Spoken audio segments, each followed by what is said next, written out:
ಥಳಿಸಿದ್ರು, ಮೂತ್ರವನ್ನ ಕುಡಿಸಿದ್ರು. ಕೊನೆಗೆ ಆಕೆ ಆ ನೋವನ್ನ ತಾಳಲಾರದೆ ಜೀವವನ್ನ ಕಳೆದುಕೊಂಡ್ರು.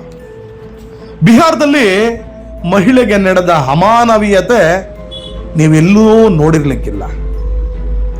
ನಮಸ್ಕಾರ, ಇದು ಚಂದು ಧ್ವನಿ ಪಾಡ್ಕಾಸ್ಟ್.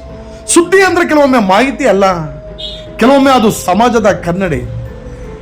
ಇಂದು ನಾನು ಹೇಳ್ತಾ ಇರೋ ಕತೆ ಒಂದು ರಾಜ್ಯದ ಕತೆ ಅಲ್ಲ, ಒಂದು ದೇಶದ ಮನಸ್ಸಿಗೆ ಕೇಳಬೇಕಾದ ಪ್ರಶ್ನೆ. ಒಬ್ಬ ಮಹಿಳೆ ಅವಳು ನ್ಯಾಯ ಕೇಳಲು ಹೋಗಿರ್ತಾಳೆ, ಆದ್ರೆ ಹಿಂದಿರುಗಿದ್ದು ಮಾತ್ರ ಶವವಾಗಿ. ಅರೆ, ನಮ್ಮ ದೇಶಕ್ಕೆ ಏನಾಗ್ತಾ ಇದೆ, ನಮ್ಮ ರಾಜ್ಯಕ್ಕೆ ಏನಾಗ್ತಾ ಇದೆ, ನಮ್ಮ ಸಮಾಜ ಎತ್ತ ನೋಡುತ್ತಿದೆ, ಏನಾಯ್ತಲ್ಲಿ? ಯಾರು ಅಕ್ರೂರಿಗಳು?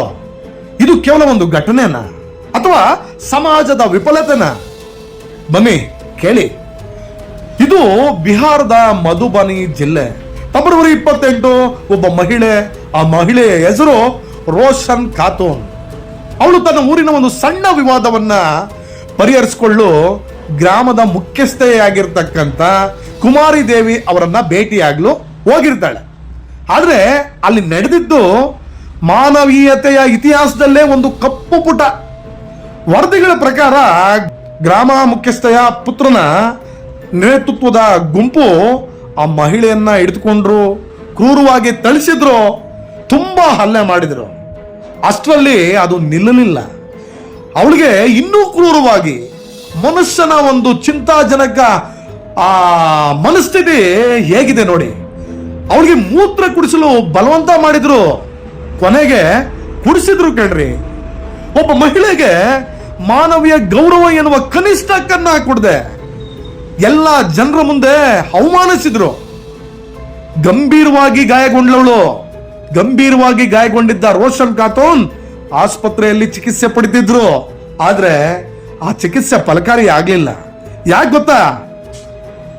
ಅವ್ರು ಕೊಟ್ಟಿರುವಂತಹ ಹಿಂಸೆ ಅವಳ ದೇಹ ಸಹಿಸಲಿಲ್ಲ, ತಾಳಲಿಲ್ಲ. ಕೊನೆಗೆ ಅವಳು ನಮ್ಮನ್ನ, ನಮ್ಮ ಸಮಾಜವನ್ನ, ನಮ್ಮ ದೇಶವನ್ನ ತ್ಯಜಿಸಿದ್ಲು.